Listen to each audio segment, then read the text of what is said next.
All right. Seamus, you want to hit us off with the intro? All right, team. Hey, macro perspective peeps. We got a special episode today. We got Pete Isip in the house. Is that Isip? Isip? I want to make sure it's If correct. you're Filipino, it's Isip. If you are not, it's Isip. It's funny. I grew up in the Philippines, even though I have a pale complexion. I grew up in Alabang for the first 7 years of my Oh, life, so I am Filipino. But I want to actually hand this off to Marcos to introduce you, get your background. And I think this conversation is going to be great because y'all going to hear from Marcos why it is going to be great. Yeah. So, Pete and I go way back. I want to say circa 2017. I, I'd have to go digging because you got a new number since that initial one. And he was one of my very first nutrition clients, and also, entrepreneur, owned a massively successful gym. I think you weren't you like on Men's Health magazine or top trainer of the year or on a particular magazine as well. I yeah, can't Men's remember. Health next top trainer. So it was like top four. It was like a online competition, not an online competition, actual like a reality show, I guess you Hmm. could say. Yeah, yeah. It was. Yeah. So I mean, accolades galore, right? And honestly, dude, when I first got the email and like the background info from my team back, I don't know if it was Jason Phillips Nutrition at the time or if it was IN3 or what. IN3. It was IN3. Okay, so we had made the transition from one name to the other, right? And I was kind of scared shitless, to be honest. I was like, oh, this guy is like, he has some prestige behind it.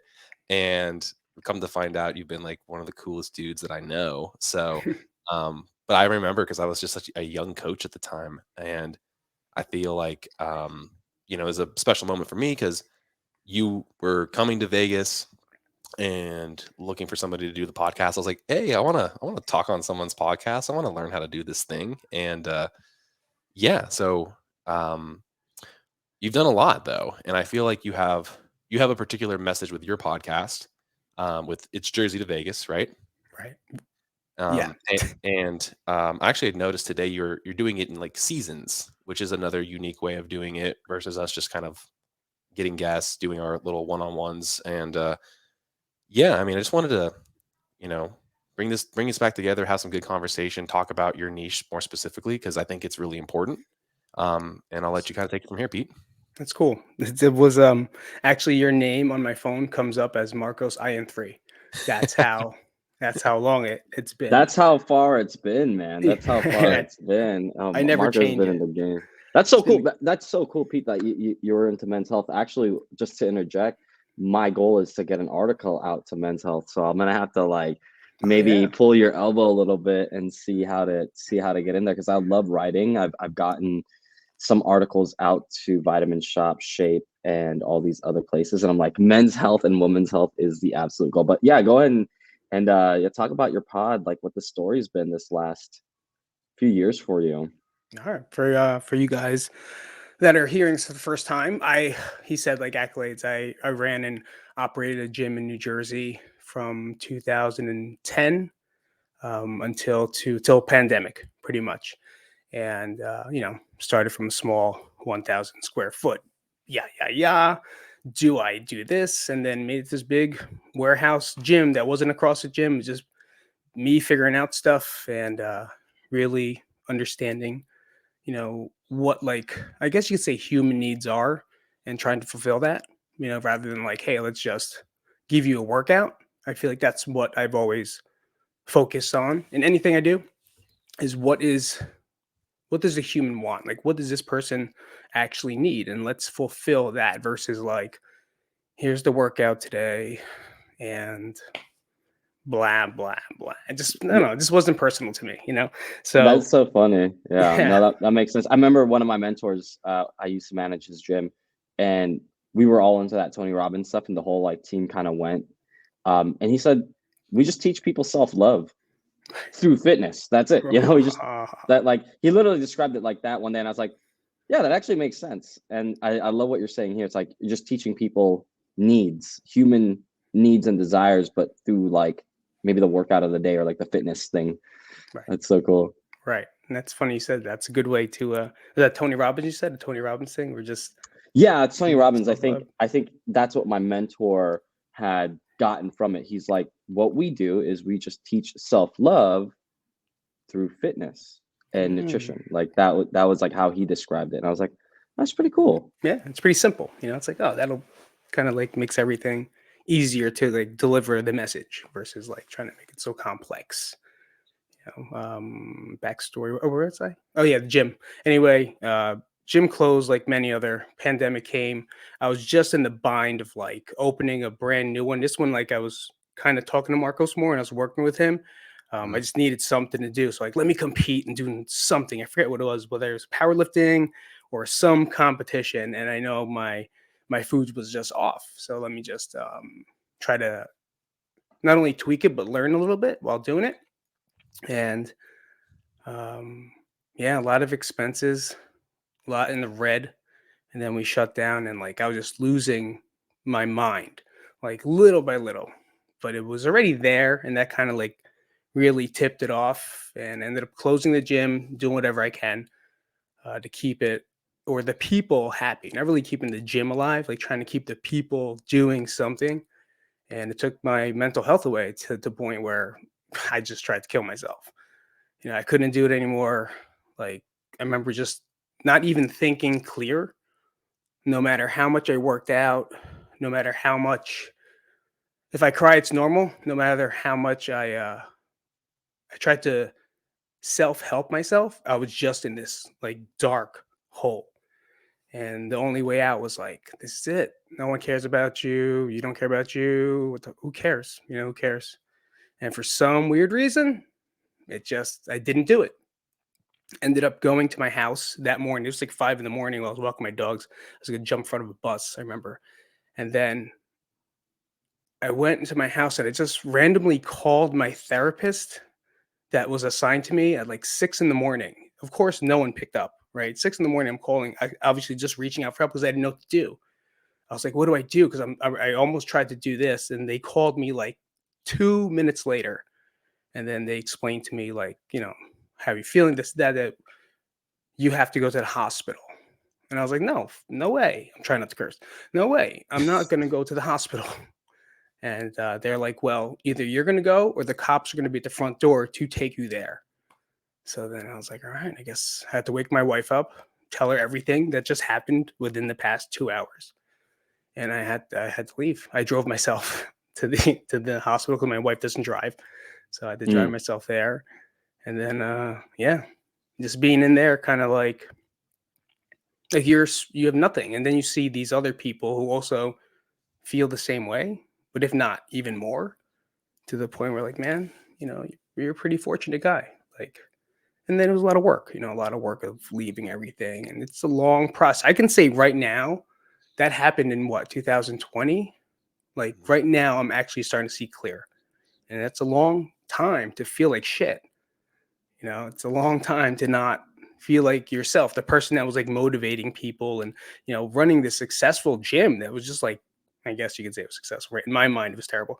In everyone else's mind, it was just like they loved going there. And I was just this person that they wanted to see and be with. And I was like, no way, that's not.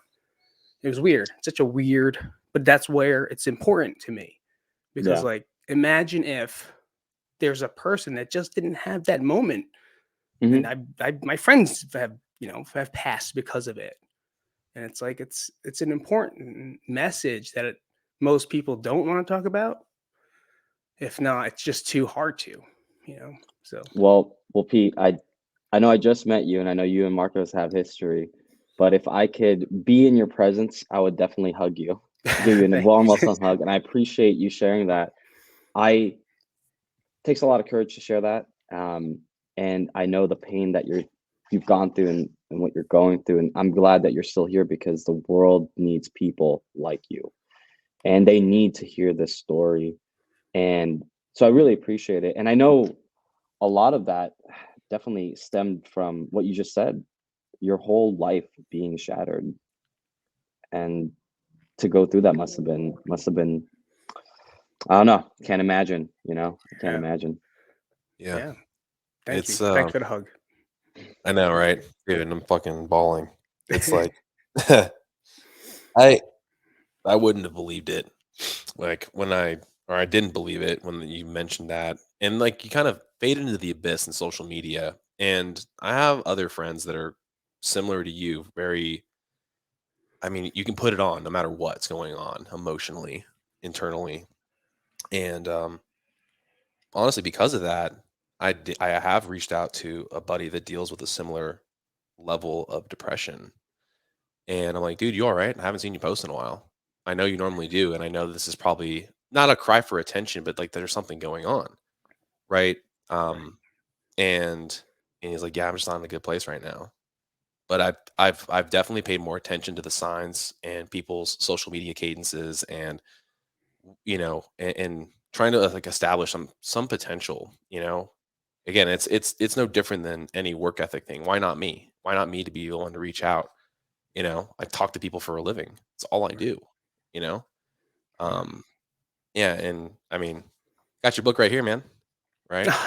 Thank you. I'm not okay, right? Not And okay. this is are you this is self published? Yeah.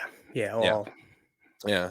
Well, I mean, it's deep, man. I mean, the fact, I think it's brilliant in the sense that like when I was reading through this and having known you, even in such a brief period of time, and knowing your personality and all the things that I saw you do, and in the Instagram space and like that community, like you said, the community kept everything alive. And even though like you're hemorrhaging money, and you're like, I don't even know if I keep these doors open, right? right. Um, you still found a way to like kind of create something.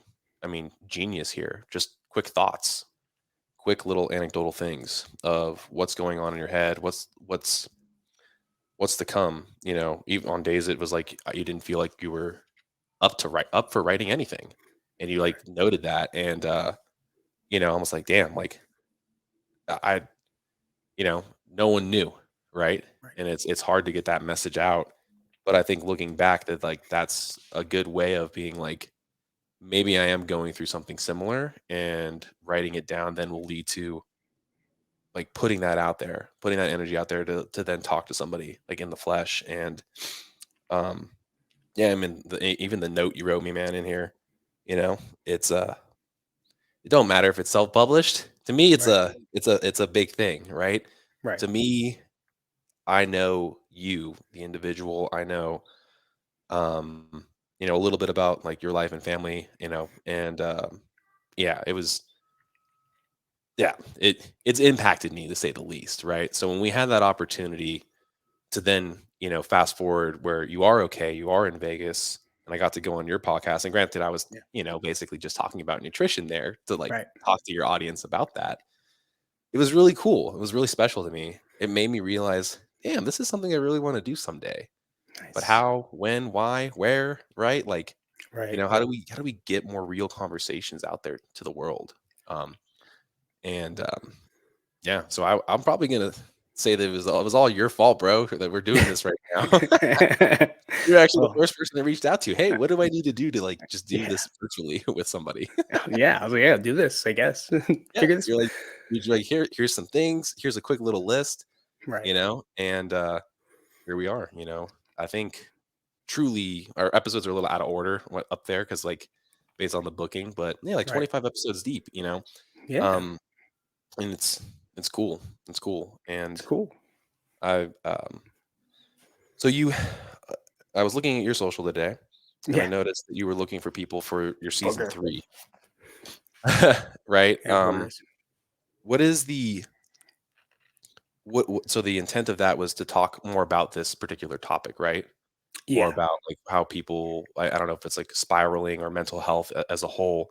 What is it that you hope to accomplish with your third season of the podcast, of your So I podcast? feel, good question. I feel like just like you guys, right? I was very surprised that you had 25 episodes, right? 25 episodes already? This like Yeah, pretty much. yeah, Yeah. Like, basically. but that's what it is. And like the order and understanding, there is no sequence, right? We're just figuring it out. Right. And that's what I like about this freeform podcast. It's very um not unique, very crap, that word that everyone says. Anyway, Authentic? Is it authentic. authentic? God, yes. I didn't want to say generic. I was like, it's not in. That wouldn't even sound good. It's authentic, and Or genuine. genuine. See, perfect. Yeah. Those two words put together becomes authentic. And I guess we just, I'm just figuring it out too. Right in the beginning of the podcasting, I was just like, my main message is, I always say it because I almost died. Right. If I Mhm. do, my kids are never going to have anyone tell them about me. Right. I told them about me. So that's what my YouTube channel's about. That's what these podcasts are about. Like, if I never see them again, I don't want to be like Paul Bunyan. Like, I don't want to be like, oh, he did this and he was great. No, no. Because that's all people know, right? They don't know the dark side of like Mhm. everything because I'm really good at putting a mask on, right? But no one knows that. So, Yeah. like, what if they were struggling and like they're having a tough Mhm. time? It's like, who are they going to talk to if I'm not there? It's like, oh, let me read dad's passage or let me check out one of his videos, at least because I am talking to them, and that's the way I look at things. So with this, I guess, season, right? I just kept getting numbers and I was like, let's make it seasons. This season, I want to get people like you or anyone else's story now that they can maybe share, or if, like how health and nutrition is very important in mental health as well. Like people, I want to kind of find that balance to where it is. And every other season, hopefully, it gets better. And one time in episode 1355, I'll finally understand what I'm doing at some point. Same for us. I definitely wanted to touch upon what you had said there, the mask that you wore. It's a very interesting mask. We both have similar backgrounds that we're both Filipino, even though I have this pale complexion. But in Filipino culture, as you would know, Pete, like I don't think mental health was considered anything. It's kind of like generationally Filipino parents, and this could be other cultures too, would be like, they'd laugh at it. They're like, mental health, what do you, just sounds like excuses to me, Yeah. you know? And, I see it in my culture. I see it in my girlfriend's culture where she's like, she sees her mom struggling, working multiple jobs. And it's just like her mom the other day kind of had like a breakdown, not to go to it, but like she started bringing things up from the past. And I was like, good, keep bringing that up, because if you do not shine a light on it, you're you're working yourself to death. And I feel that, I use an analogy with her. I told her, I was like, it sounds like you live in such a time now here in the States as compared to Philippines, that you're not working like you used to before, where you had to work to survive, yet you still do. It's kind of like you were in a war zone, but now you're in peacetime and you're acting like you're still in a war zone, Yeah. right? And I felt that way. I've felt that way as well. Um, there's been depressive funks in my life. I have a natural tendency to uh, wear a mask, like during that time of just like stoicism, of just like, it is what it is, do what you got to do. But I think wearing that mask is, quite honestly, it's, I don't like the word toxic, but it's kind of, it interferes with you actually facing the demons you have to face, because you're like, I'm just going to wear this mask and everything will be all right. It's like, no, man, you have to face it. You have to shine a light on it. And whether that's like what you said, talking to your therapist, and like that 2-minute moment of like, you either go now or getting the cops to you, right? I think people need that moment. I feel like people need to have that conversation. And I feel like they need to have an area to have these conversations, because as men, I think we all wear these masks and think we're like top dog. And we like, you were being a men's health top trainer, you had this gym that shattered your ego, that shattered your ego. And I've been there too. I feel like I work on my identity so much that I realize like that identity could be shifted so fast. You could make the worst decision of your life right now. You walk out that door, you take a sip of a drink you're not supposed to drink, you take the keys and you drive and you crash into an old lady or a kid or something, your whole life shattered, and you took some other lives with you. And when you say things, you being there for your kids, like that hurts like a lot, because I don't say it hurts like offensively, but my stepfather, I watched his whole life like die in front of me for 2 years straight because of a cancer. And I was like, no, that's not going to be me. I'm not going to be a person where my kids see me dying or being someone that's not there. Like, I want to take them to the games. Right. I want them to know dad, not because dad said something. I want them to know dad because they hung out with dad. Dad was there in the stands, Right. So I don't know where I'm going with this thought exactly, but I like just really felt that I needed to say something about those masks, man. Like, I Yeah. feel if anyone's listening to this, like, let go of that mask. Let's really see your true face. And you know what? That vulnerability, it's not going to be met with us beating you up. I'm going to come in for a hug, brother. Like, I'm coming in with a hug. I'm coming with love. Like, I'm not here to guilt shame you or anything like that. You probably beating yourself up more than you need to. Yeah. So yeah, that's just what I have to say on that. Yeah. Man, like, I mean, we all wear masks at times as men. And my wife is always kind of poking fun at it. And she's like, you're never fucking emotional unless you're watching American Idol. And I was like, I'm like, it's the fucking music and the story, And Like, she came from Nashville and she had a backstory. She was homeless and she had such a great voice. And now she's a rock star. It's a story, babe. Come on. but I mean, it's like the hero's journey. They're so good at like painting a hero journey and Right. like tugging at the heartstrings, and maybe a tragedy happened or maybe something is there, right? And maybe it was out of their control, maybe it was in it, but like it gets me because yeah, I bottle up a lot of emotions at times. I wear a mask, emotional mask, and mainly because as I feel like male figures, we're supposed to be the logical ones in any situation. Let me assess this. I get shit for that all the time, by the way, because she's like, oh, show a little more emotion. I was like, well, maybe I need to give the kids a little time to figure it out and be emotional themselves before I like, I mean, I grew up with a Hispanic grandma. She was like over the top, like you stub your toe. "Mommy, like what do you need? And so I'm like, nothing. I'm okay, grandma, you know? Um, and yeah, so like, yeah, I break down in moments like that because it's tugging at the heartstrings. But realistically, in that moment, it's not necessarily their story, the person. It's me putting myself in the shoes as a father, knowing that that could be happening to my kids. And, it literally, I had a heart drop moment the other day. My mom calls me and she's like, everything's all right, but, and I was like, nothing ever, nothing. And she has my daughter at the time. And I ended up being that my dad got injured, and I was like, okay, whatever. No, I'm just kidding. But he dealt with it. But like literally, the only thing I went to immediately was like, she fucking fell off that damn playground already, right? Like she already figured out a way to drop like a story down. Sure enough, that wasn't it. But like, I mean, that quick little sync, that moment, that emotion, it's just I feel like it's just different, and I don't always articulate it because it's like at the end of the day, probably at my end of my parents' life, whenever that may be, I'm gonna have to be the one to hold everybody up because everybody else is probably gonna be emotional that grandma and grandpa are now gone. But internally, I'll probably break down. Yeah. I'm sure actually, you know what? There'll be tears. You know, Right. but I feel like what you said too in that moment was like legacy. Essentially, we're like, I'm gonna compile so much hours of authentic, like me, for my kids to truly know me because they're not gonna know you through the most pivotal phases of your life. And that's kind of what this is for us too. 1,000 hours of recordings that are going to be somewhere that hopefully can be watched by anybody.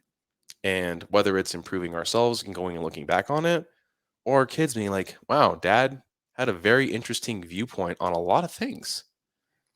I like that. I like that it can be something that speaks to them that way. And now it feels like this project has even more more behind it because obviously More weight to it. More weight Right. to it. There's a yeah. legacy to be created. Yeah. Yeah, and it's not for clout. It's not a clout legacy thing. It's just like you said that, and I'm like, damn, absolutely. Like maybe the kids will listen to it. Maybe Right. not the sex food episode until they're ready, but Not until. Yeah. not. But like you know what I mean. Like all right, like they went there. They went to taboo. Dad was willing to like venture into, heavy topics. That's kind of cool. Why was he interested in that? And yeah, that's deep. I like Yeah. it. I mean, no, I mean that makes sense. That makes sense why that's your project and your passion. Hmm. Yeah. Pete, Yeah. Pete, Yeah. I know you're using that podcast to get into the work that you need to do. And it seems like now, 3 years out from COVID, would you mind kind of going through some of the work that you did internally to working on this, on those heartstrings? Um, other than the podcast that you did, so that maybe the men that are listening to this, not even just the men, but anyone really listening to this, uh, could utilize or just see, like from your experience of the last 3 years of how you've been swimming upstream and you finally got your head out the water this last, few months or years. How did you do that? Man, that's a great question. It's almost like so many thoughts and ideas pop up, but it's like I guess the main ones will definitely have to be writing. Um, just like you said, the journal is literally just a journal, right? That book that I wrote is just my journal, and I think if I didn't start doing that at that point, like I really wouldn't being able to handle any more emotions than I had. Right? I think was it your. I think I just watched yours about gas tank your RAM. I Yeah, that watch was a mine. Yeah, The I just the watched it. stress, Yeah, about the or yeah, stressors, like low stress, the high stress, and like these little things just kind of build up your RAM, right? And I Mhm. use or your storage, I don't know, whatever Yeah, it was on computer. my Instagram. I was talking about, like, you can have like 1,000 tabs open on your Yes, computer and yes. just use this like the RAM. That's kind of stress. That's kind of Right. stress. Like if you're doing too much, but it's not activity that's the stress, or it's not activity that burns you out or Right. that burns the computer out. It's the fact that you're stressed. The negative stress is burning you out. You don't have strategies. Right. You don't have outlet. You don't have structure. Yeah. You just have floating thoughts, floating ideas, and that's why I like to just write. Whether, like Marco said before, one of my things was like, I don't know what to write today, so I'm just gonna write, Mhm. words, because that's kind of what was getting boggled in my head to kind of get the other important stuff that I might need to think about or I might need to do or how I actually do feel, versus not telling anyone. And I think writing is this huge, whether you do it in the morning or at night. It just feel like it's something that can be just a part of your day, just like brushing your teeth. If you do that, like if you don't brush your teeth, then at least journal. Like, Yeah. fucking do I that. honestly, that's what I do. I do that every day. I do a journal. Um, I practice stoicism. Mhm. uh as an MO for life, like a true north, but I'm a practicing Christian. um but what I do is I journal, but then I use my Instagram, my social media, as my journal too. Yeah. I just write, and I just write my thoughts and who I believe to be, but I how I can serve others, because some of the thoughts that I have, I'm like, I think some people can use this. Like that post today was talking about, like, it's burnout. You can easily avoid burnout as a high performer, 100%. Um, if you just understood how to. We had an episode yesterday. Understand self-care and self-love, and you had systems around it. I think we do too much sometimes, but it's not necessarily the doing too much that kills you. It might be the fact that you just don't know how to recover from it, right? Um, Right. but I think you're right. Writing your thoughts down, get everything on paper. Get everything on paper. Get it on a journal. Because if it's in there, even if it's Right. a good or bad idea, it doesn't really matter. It just needs to come out. Right. And it's kind of like a dog shaking itself off. It just needs to shake it off and just put it somewhere. It'll be a placeholder. Whether the idea comes to fruition, if it's a good journal entry, I don't know. Just put it there. Put it on paper. Yeah. Yeah. As we say, me and my brother say, we have to clear our cookies. So like we gotta eliminate the cookies. All right, let's do it. So what do you want to do? Well, let's go for a walk. I'll go sit on a mountain over there. I'll go over here. We meditate. I meditate every day, whether it's 5 minutes, whether it's half an hour. I don't know, whatever it is, time, whenever the kids wake up is when I wake up. Kind of I'm not sleeping. I'm sitting on the couch, just kind of do my thing. Morning routine. My morning routine is very important, but I don't want to make it so important that it becomes a thing. You know what I mean? Because I could also make that part of the Stress. Like if you don't hit the the morning stressors. routine, you're not a good person. It's like if Right. it happens, like if you miss it, I'm still gonna be a great person, Right. like no matter what. Well, can you talk about your meditation? Is it a certain type of meditation? Because I practice a lot of forms like TM or just gratitude. What are you kind of doing in meditation? Are you just letting thoughts flow? Like what are you doing? Yeah. So sometimes it's gratitude, or it starts with the gratitude, and then I just kind of figure out where it goes, or I don't figure out. Right. I just kind of I'm just there. I have no specific rhyme or reason. I just try to pull myself back.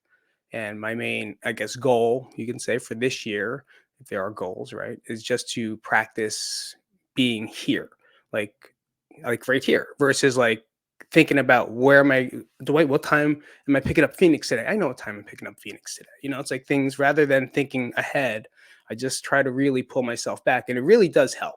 It's not great, it's not perfect, and everyone thinks it's so zoo wah wah, but it's like sometimes you just got to sit there and just be quiet.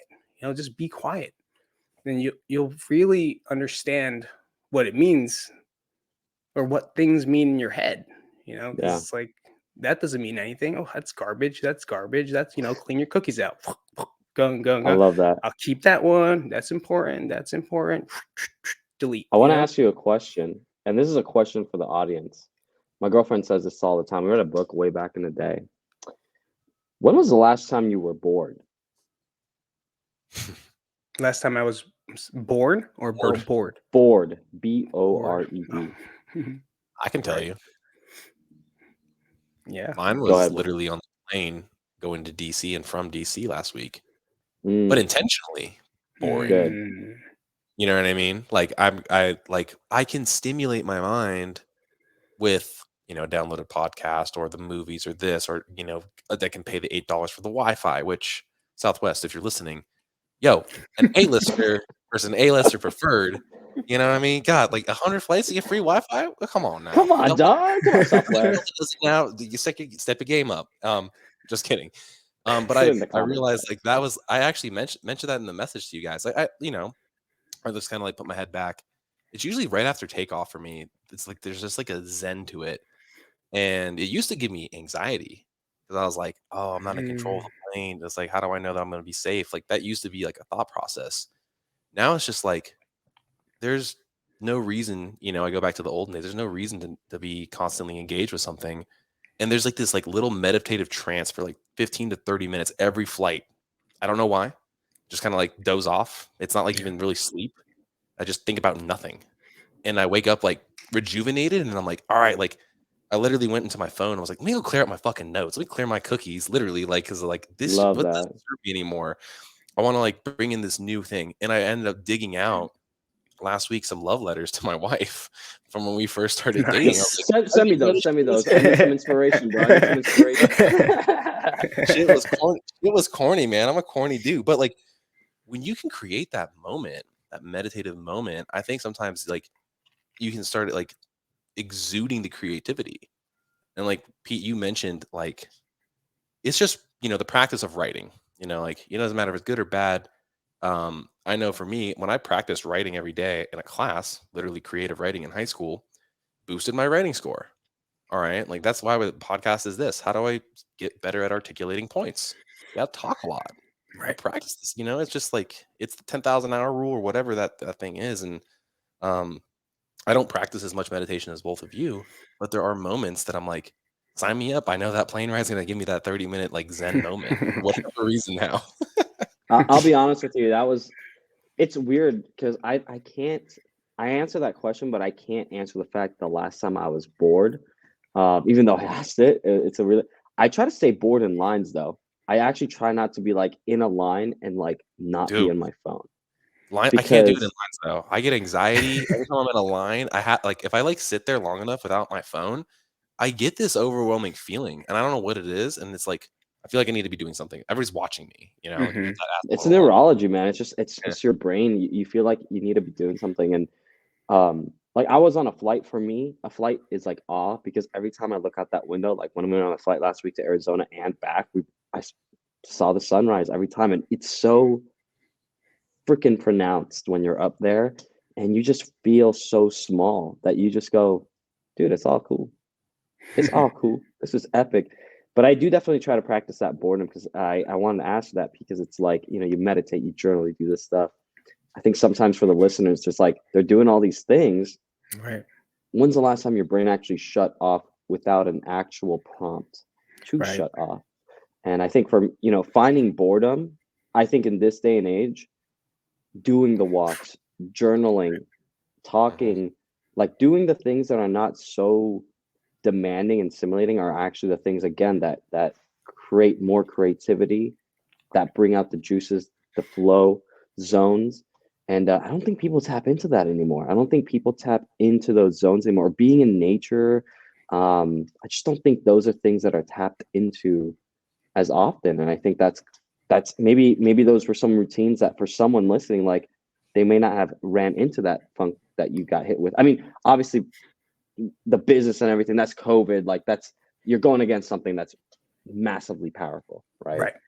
But yeah, those are just my thoughts on that. Yeah. I don't know when the last time I was bored. Is a good question, and if you viewers out there or listeners, comment down below and tell us when you were bored. I want to know now. Like, I would love to know. That's called the Yeah. prompt to make sure they keep active on YouTube. Yeah, Yeah. hit the do Yeah. that right now. Put it And on there, please. if you were bored before, hit me with a like. And then uh, but yeah, like just doing that. I could say my morning walks are like that, right? Yeah. They're just quiet. I take the dogs out, and I have no purpose then to just be outside and get some fresh air, breathe, start moving a little bit, and then pray. That's when I'm grateful the most. I look up, talk to my dad, talk to everyone, and I kind of just say thank you, thank you, thank you. And with religion these days, it's tough to like choose. Like, my wife is not very religious. I was born Roman Catholic, but I'm still in whatever. But I do know there's a higher purpose, right? For me, there's a higher purpose. There's a higher person. And what was weird for me is to teach my kids to pray. And they just started like 2 months ago. I was like, man, I never really taught these kids how to ask for something, like how to pray and be grateful for stuff.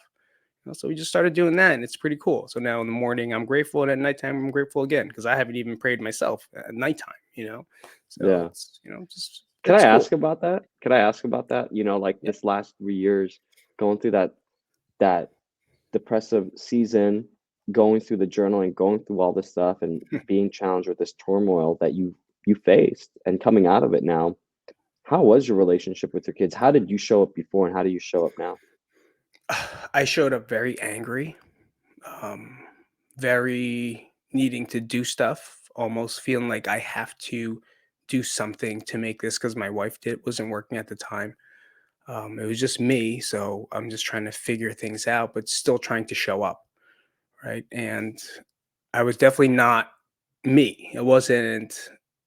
I'm not gonna say I was a good father, because I was there. I provided, but sometimes I just was very like not Reactive? understand. You know what I mean? Just that face, Yeah. and then like, oh hey, oh he's growing up, and then showing love and doing everything, and then there's more moments of me just being sad or just nothing. And it got to more when I got here. I got angry. I was getting to like a lot. I guess it's a grieving process as well. Now I was just getting mad all the time.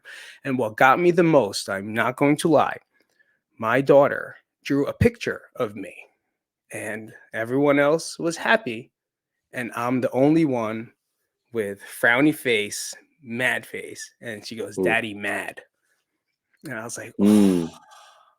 That was I the it am." moment, huh? That was it. That's when I started doing more of the things where I'm grateful for, and actually having faith. I think I just didn't have faith in anything. It's like my world got collapsed. So I was like, fuck this. Yeah. Like, well, who's helping me out? And I say it, I used Yeah. to say it all the time. If no one's helping me, who gives a shit? Who cares about who's the president? No one's helping me when Yeah. I have to help everyone else. I'm helping everyone else, and no one's helping me right now. Yeah. And it's just you have a lot of Hey, disbelief. yeah, you can't blame you, just because, like, who who would show up the best of the best when their whole world's being torn apart? Like, it's not, like, COVID hit hard too. Right. Not to the extent you had, but like, I learned a lot about myself in that time. My relationship was challenged at that time. my time with my family got really struggling in a lot of things. And you build up something as a trainer. I was training people, and it's like, cool. We had a wrestling program that I was coaching. I had all these things going for me, and then just the whole world said, no, No. no. And it's weird because you want to do stuff, you just can't do it the way you want. Right. And you have to figure out how to shift, and you have to figure out how to, put that energy elsewhere. And I'm glad I was able to adjust. But for someone like you, like that, like your whole livelihood fell on that. I it must have. Let me ask, because you said something along the lines of like you closed down the business, but you said you Mhm. were still working on helping the people just to get what they need. How did that look like? Did you do like an online program? Did you guys like, what Yeah. did you do to just kind of keep everyone else happy during that time? So I pretty much what everyone else tried to do, right? I immediately shut the doors because I just did the numbers, and the numbers didn't make sense to try to hold on to this place that only 8 people are able to work out at the same time when we used to squeeze in like 20 to 30. You know what I mean? So it doesn't work. That model doesn't work in this studio space that we, or whatever office space we kind of made to a gym. So I shut it, and then I sold the equipment. No, I gave the equipment to my members to use. As much as they came in, I was like, come and grab whatever you want, take it, and we'll start working out outdoors. So I just went anywhere I can without getting kicked out, and then getting kicked out from one place, new place. I did online, I did Zooms in the morning, at night. I carried equipment in my car. It was a Kia. So like, I just did whatever I can um, to keep it afloat. Survive mode. Yeah, Survive man, mode. that's it. Straight up survive mode. Funny, funny, funny, weird, bipolar esque uh, thing I did was I started designing. It's inside. It might be in the book. I think it is. I don't know if the diagram is, but I designed an ice cream truck, and I wanted to make it a mobile gym. So I was looking for ice cream trucks for sale, and then I started buying all this equipment. And I was like, getting this, and I'll fucking drill it into here, and there. And then I found this one website. This popped up. Of course, it just popped up, right? Algorithm.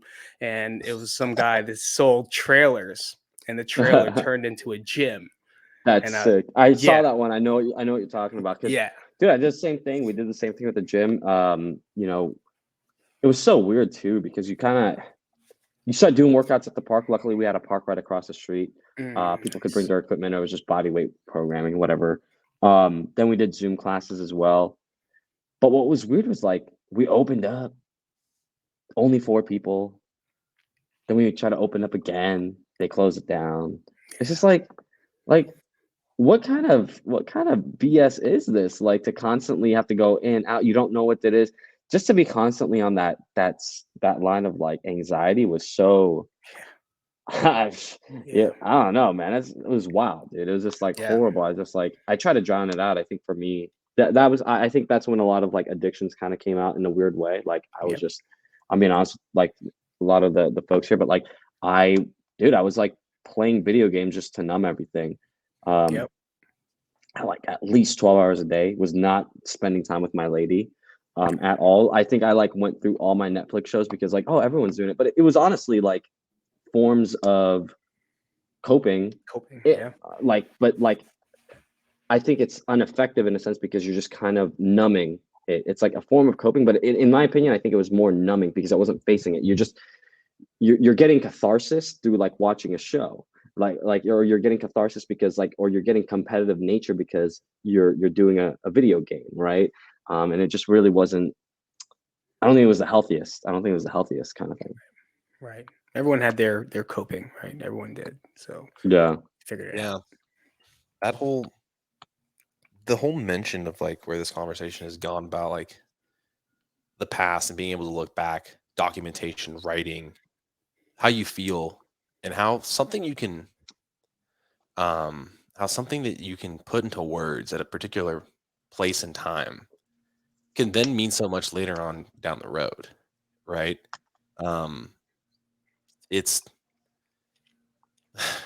you mentioned the idea of like faith, and let's be real, most people probably struggle with that at some point in their life because it's blind, right? Right.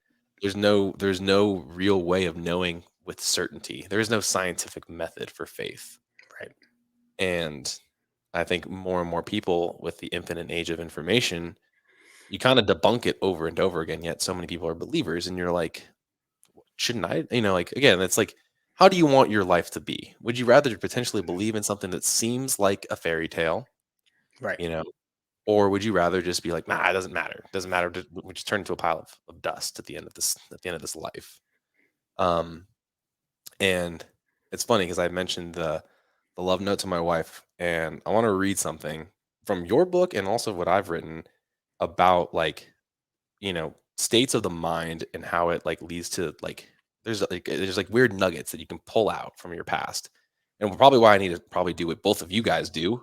So, like, note to myself is like, hey, just 5 minutes, just write some stuff down. Or shit, dude, do a fucking, I mean, use chat or GPT or use an AI to fucking just write it down for you. Speak it to the world, and then, Speak it. you know, then you're good. Um, but this was my thought back in 2017, basically my birthday. So we're saying 6 years ago now. Personally, I think the findings of the universe help put perspective on how I feel. The more I dive into literature, or more I dive into this literature, the more I begin to realize that these ideas of forces are what have bonded us together. Go to the most absolute basic culture in the world, and they describe how the forces that are at play lead to interactions and the events that shape our lives. We are constantly seeking ways to describe these bonds. Some use science and logic, others use religions and morals and beliefs. But I seek to find out if it's all in the same, or all one and the same. And that is the idea that I like to call fate. To me, fate is where preparation meets opportunity. Like, I was thinking about this 6 years ago. This is exact concept. Hmm. These are questions that are as old, like, these in math we call these the unsolvable paradoxical problems, right? Like, how do you square a circle, right? Like, or how do you circle a square? You can't, because pi's in there, right? Like, it's just stuff that doesn't make sense. But I think, you know, like you just said, why was I not doing that with my kids? It doesn't matter if they go to church; they could still maybe put it out into the universe. And we've done a lot about, like, vibrations and frequencies, Pete, in the last couple Yes. episodes. So, like, maybe as you're praying, you're calling out to the universe, hey, like, this isn't like a cry for help. I don't need it right this second, but this is on my mind, and I know that I need to articulate this in one way, shape, or form. And I mean, some people, I know you pray internally, right? It's an internal, like, monologue, if you will. Maybe some people start saying it out loud. Maybe people do need to know what you're feeling a little bit more. Um, and as your kids get older, doing that with them is probably a great bonding experience every night. Something that, like, hey, by the way, it's nighttime. You're going to bed now. But Right. what are you grateful for? What do Right. you want in this life? What are you working toward? Right. Right. Um, but yeah, I thought of that because you were talking about that. And then it also, because you're like, hey, I don't know if I had that. I actually remember that chapter, or that section that you mentioned. Like, I'm gonna go buy an ice cream truck. I'm gonna turn into Yeah. a gym. I'm a mobile operation. And I was like, I don't remember a diagram. It's actually not in here. I just, like, Okay. skimmed through it. But you're the way that you wrote this was, like, so so I mean, so you, right? But, like, so, like, deep in a way that wasn't even probably meant to be that at the time. It was just, like, just pure, right? Right. And you wrote the one where it's like, no one understands, back in 2021. No one understands that you feel useless. No one understands that you feel like you're insignificant. No one understands the thoughts that go through your mind, because you feel that you are isolated. You feel that you're alone. You feel that you are lost.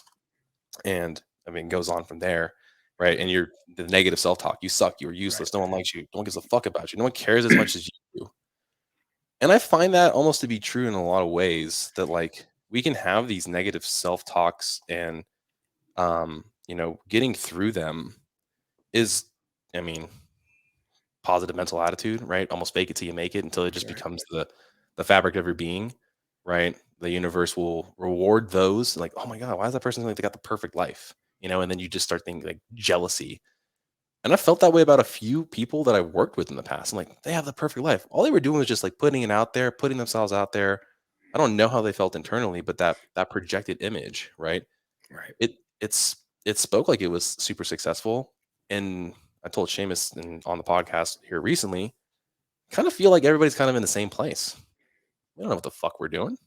Right. You know, We're we're just out here doing the just trying thing. to make connections. And like the craziest thing now is I think the thing that resonates most with me that you did so well and continue to do well, like you have your Crank members, which is, by the way, guys, the name of his gym was Crank, right? And he was Crank Pete. You'll always be Pete. Crank Pete to me. Yeah. and and Crank with a K, right? Yep. And it's just community, and like your community is your network, and your network can really be your net worth. Those people that you kept fighting for tooth and nail just to give them a damn workout experience during the most troubled. I mean, I'm sure other people will deal with troubled times too, different ways. Um, yeah, I mean, to me, Yeah. it's super honorable. It's super noble. It's super like, it's why that call did come back to you, moments later, a few minutes later, to Right. help you continue to do that because you're great at Yeah. it.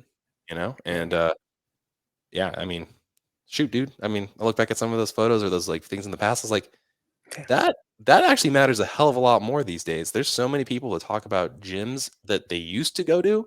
Right. Man, there was just something magical about it. Right. What was it? And it's usually a person with vision, and a person who wants to just, again, touch the lives of every person that steps through the door. Right. Yeah. That's gold. That's thank you, by the way. That's Yeah. Hey, yeah, man. man. I like when I told you like yeah, I mean, of course, the story goes on and on, right? But your journey, as I see it, as like, just, their fellow father, is, continuing to, like you said, document, not necessarily create, tell Right. people that, you know these demons can exist inside of you for no reason whatsoever, Right. but just open up and talk to somebody. Communication is everything, man. I mean, Yeah. Seamus talked about, I really do struggle with silence on my morning walks, but then I realize it's 5 a.m. here, but it's 8 a.m. over on the East Yeah. Coast. Yeah. So, That's right. you know, Yeah. so I just start calling people on my walks typically, Hmm. Yeah. and I've really, I mean, look, I know the phone goes both ways, but a lot of people, they just get busy with day to day, and then you can Yeah. feel isolated. And it's a Yeah. really unique thing that, like, my job is talking to people so much. So I'm Right. like, all right, well, I guess I gotta call gotta call my cousin, gotta call my best friend, I gotta call this person. And I mean, I know that they would probably do the same, but then they just like, okay, like all these things stacking up, life, right? Um, so every time I get a moment's notice now, I'm just like, hey, what are you doing? Or just call them out of the blue, which is Yeah. really unusual because back in the day, dude, I hated making phone calls. Fucking hated Yeah. Yeah. I talked about this. I did this on one of our microbites. it. It's Hmm. gonna come out soon, but the concept was on loneliness. Yeah. Um, I feel like everyone's felt a sense of loneliness before. Yeah. However, you can be in a room all by yourself and feel joy, pure joy, and feel so connected to the universe. Hmm. Yet you can be in a room with 100 people and feel all alone. Yeah. I've been there, done that. I do, however, have to say to the listener, to anyone listening to this, and I know you've been through it, and Pete, thank you for sharing that. I love that excerpt there, Marcos. But I think one of the things I called the listeners out on, or if anyone is feeling a certain way, is like, are you unreachable? Are you unreachable because you think you're alone in this completely? Because if you talked about that problem with somebody, I feel like sometimes that problem might be someone else might have been gone through it too. I think the whole world was going through it too, right? Like a lot of business owners, gym owners, right? Why wasn't there communities of that, or why wasn't there areas where people could talk about it, or talk about it in a way where they felt like they couldn't have the shame?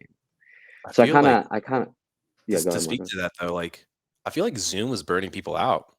Yeah, Like, you Zoom moved to burnout. this medium that literally like fries your brain and also your energy in a new way. And we hadn't learned how to handle that. And it was like a crash course of like, well, fuck, like Get it bringing done. the energy to like to non-existent people is a exhausting endeavor, Yeah. right? Yeah, it really is. Yeah. So And then you get to I the end of, yeah. and you get to the end of the day and you're just like, you become emotionally unavailable. Yeah, no, I hear you. And I think I think that's where I kind of like did both. I was like, look, you can feel unreachable because you feel like your endeavor is like this. But I remember I'll bring in somebody kind of was like it's a good one. Like Tony Robbins said it. Like he was like 10,000 people seminar. And he's like, who here is going through some wealth issues? Oh, you have money problems? Look at the rest of the room. Oh, you're having career problems? Raise your hand if you have a career problem. You know. Oh, hey, someone here is having relationship problems. Look at the rest of the and every situation is nuanced, obviously, but they kind of do fall into certain categories. I think, Pete, for you, you're going through a whole crisis because it was a health, relationship, career, business. It was all of them at once, right? But that to me is like, I think if there was anything I'd love to give for anyone listening to this conversation is see those signs, and even if you do all the self work, if you're still struggling, reach out. Like literally reach out. There has to be a community about what you're going through. Like there has to be. And if Or there if isn't, not, you can make it, dude. Like yeah, it's, you know what I mean? Like I think that's been, I've talked to a lot of people in the last year about like, hey, almost like, what do you view of me? Like, what is your interpretation? Because I think it matters. They're like, you know what I love about you these days? You just go for it. You don't care. I was like, yeah, I'm probably gonna fail, Yep. but yeah, fuck it. Why not me? It's like literally, it's just like, why not? Why not Right. me right, do this? Why not me do that? And why not me bring that community together? And for me, it's been why not me teach the kids how to eat better, right? Right. For Pete, I feel like for you, it's like why not me be the one to be the advocate, Yeah. And Seamus, I know why not me for a few other things when it comes to business and life and things that you're considering. yeah. No, why not? And I love what you said there when you said like, when you look at other people with envy or jealousy, why you not said you? something along the lines like Why are I you not said like I said that to myself. Like someone said like you can look at someone, you can be angry, they got this, they got that, and I go. Someone said the quote, the grass is always greener on the other side. And I said this to them, and I said the grass could be greener on the other side, but you've got to go do the work to get it to that shade of green. Very You got to true. go do the work. You got to do the work. Like if someone's grass is greener on the other side and you're, metaphorically like your life is like this, then what are they doing? Ask them. What are they doing? And if you Right. can't handle it and you were jealous just because you wanted it, but you didn't want to do the work for it, then maybe you didn't deserve it. Right. Mhm. You can ask for a handout. No one's going to save you. Right. No one. No, you got to go. You got to go first. True. right? And- I guess we'll have our first edit, our first official edit. Sorry. Uh, Sorry. no, just- I was I seeing had a something feeling. pop up and I was like, what is my glasses? What's that say? What is that? What is that? That Yeah. red bar mean again? I plugged in the wrong wire. I put in the phone charger instead of the actual charger. It somehow worked out. Yeah, man.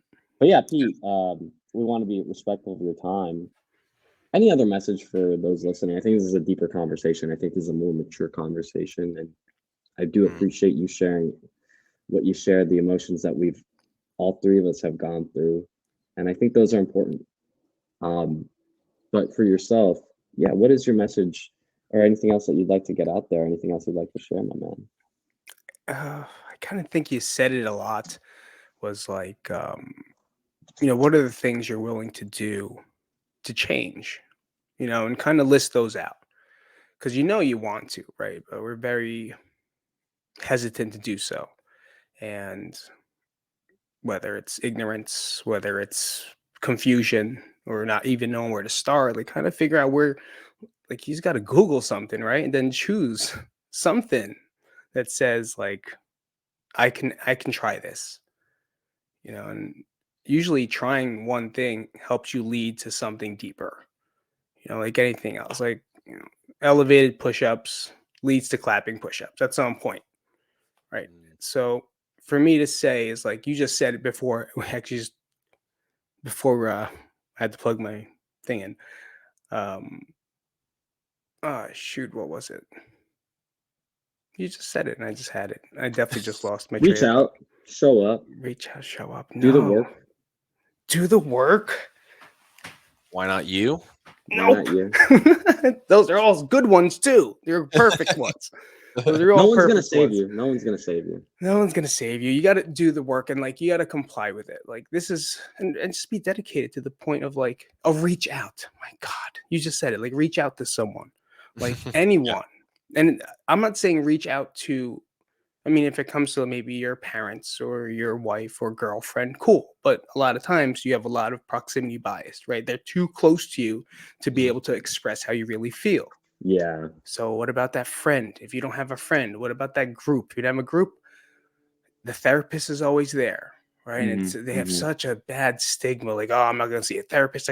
Fine, I get it, but find someone, something, or somehow to talk Talk. Yeah. the data out of your head, Yeah. right? And usually that leads somewhere. It's going to I love. lead somewhere. I love it. I was reading a book. Lewis Howes, The Greatness Mindset. He had like a little pre-podcast before it came out, and he said he asked a question, a room full of like 10,000 people, kind of split between men and women. But he said, for the women here, how often do you get with ladies um, to talk about your problems, your struggles, and your conflicts and your stresses in your life? If it's daily, raise your hand. Every woman, pretty much. Like, or like, if it's monthly, raise your hand. Every woman, pretty much did. If it's weekly, raise your hand. A little bit of hands went down. If it's daily, raise your hand and keep your hand up. And it was pretty much like the whole room still of the woman that like daily, weekly, monthly, they were doing something. Then he goes, okay, monthly for the men.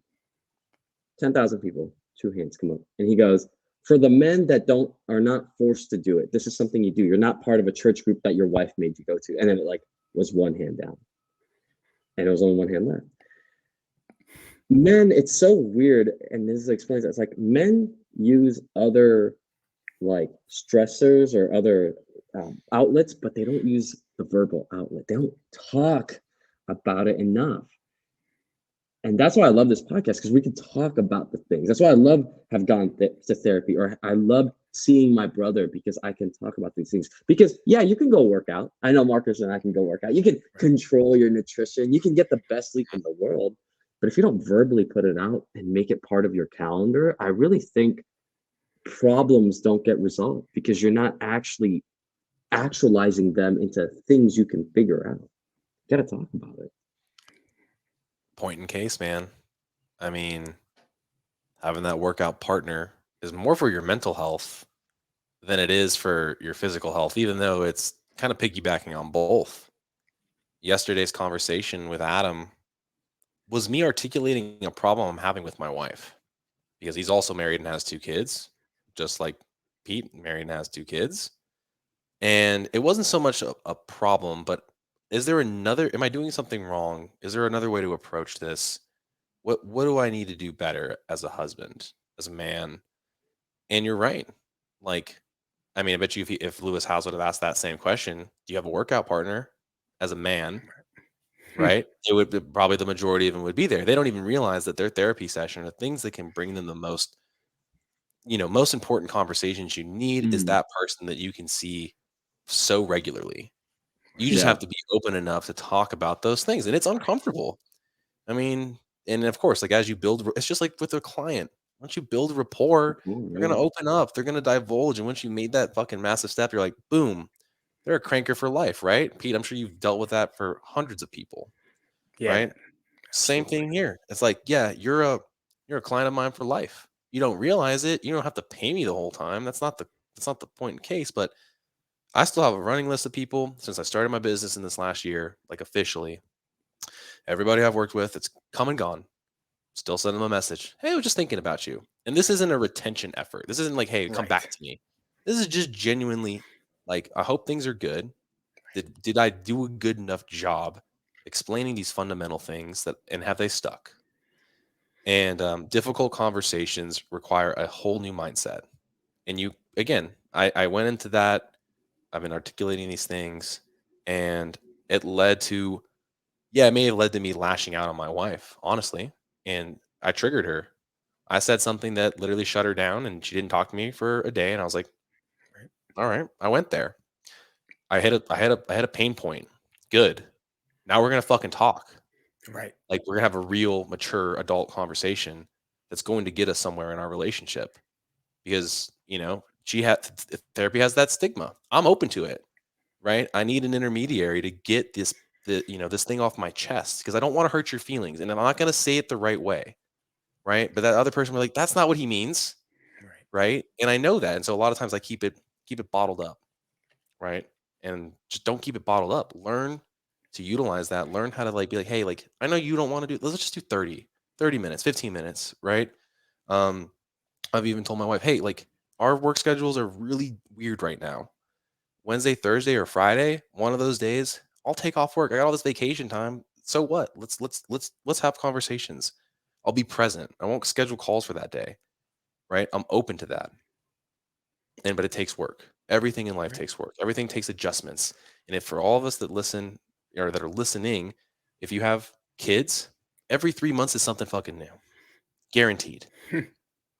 Every 3 months, it's like it's either a change of a sports season, you got to get into a new place, school, break, whatever, right? And that's just it, right? You need people to commiserate with to get this information out of your brain, right? Or to go back to what you just said, that random access memory, that RAM, just constantly computing, churning and burning bullshit, right? Nothing, just eating up at that thing, and it's just consuming it, Bloating the software, man. dude. But I swear that like those conversations when you get shit off your chest, or those conversations with that person that you reach out to, you just reach out to. I mean, again, be a thorn in that person's side, especially if you know they probably need a little tough love, right? Or you know that like you know their potential, right? And I think everybody I come in contact with, I want to bring them to the new level. I want to rise with them though too. I want to go with them. I want to put in the reps. I want to know how they're doing, how their business works. That's really intriguing. I'm genuinely interested because I can't do it all. You know, talking a 1 hour conversation with people that are in certain places is probably one of the most valuable experiences I've come to enjoy. Look forward to it. Man, that sounds great. Can never fucking do it though. I love what you said there, Marcos, kind of reaching out to clients and Yeah. like just reaching out. I remember something about you're saying something like, "Hey, doing the work together." I remember a client just the other day posted in the group that I coach. He goes, he said it. It's like publicly there. It's like, Seamus, like I post this stuff, but you make me feel really uncomfortable, and I realize like it's just something I have to face and I have to do. I appreciate you pushing me. I'm like, it's kind of like what DP Gates said. It's like you're being an edger, and I literally commented back. I'm like, there's only one thing I can guarantee when you're in my presence, you're gonna do work, and when you do work, sometimes it's gonna be uncomfortable, right? And I just left it at that. Yeah. Do work. Hey, we're edging each other. We got Pete here as well. We're gonna edge him. Follow along on his page. He follows along on ours. There's a lot to take in. There's so much information. There's also a lot of bullshit. I'd rather go support the people that I actually know that have made that. No, Mike said that, right? Like the handshake. What is it? Shaking hands, and what was the other part of that? I think Brad Leah said it at the conference we were at. He's like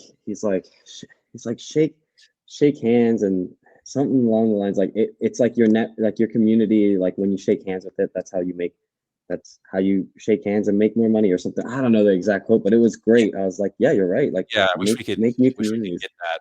That was like you said it, and I was, damn, we'll have to go back and watch it I'm gonna have when to we go get watch it. But we have it what we need to recorded, do, right? Pete, is probably come onto your pod and talk about more of the stuff on that season, man. Yeah. So funny. I was actually gonna ask. So I was like, all right. Yeah. This is Sorry, great. I just like I said, why sit at Nah, the we'll beginning? do two, do 1 and 1, it'll be 3. Yeah. Yeah.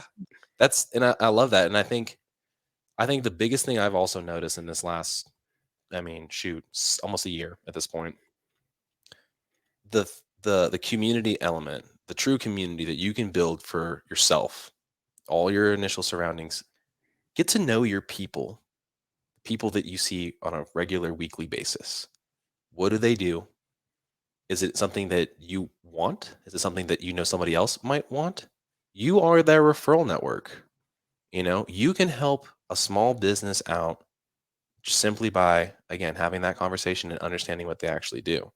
Yeah. So many people that are clients of mine right now, since I know what they do and I know them well, hey, by the way, I would really like to, ask you about doing this thing for me. What do you charge? And it's probably the most rewarding thing because, it's just this, I mean, the money's exchanging hands back and forth, but like I'll pay their rate, they pay mine. And again, I'll tell this to anybody out there right now. I'm never doing anything for fucking trade ever again.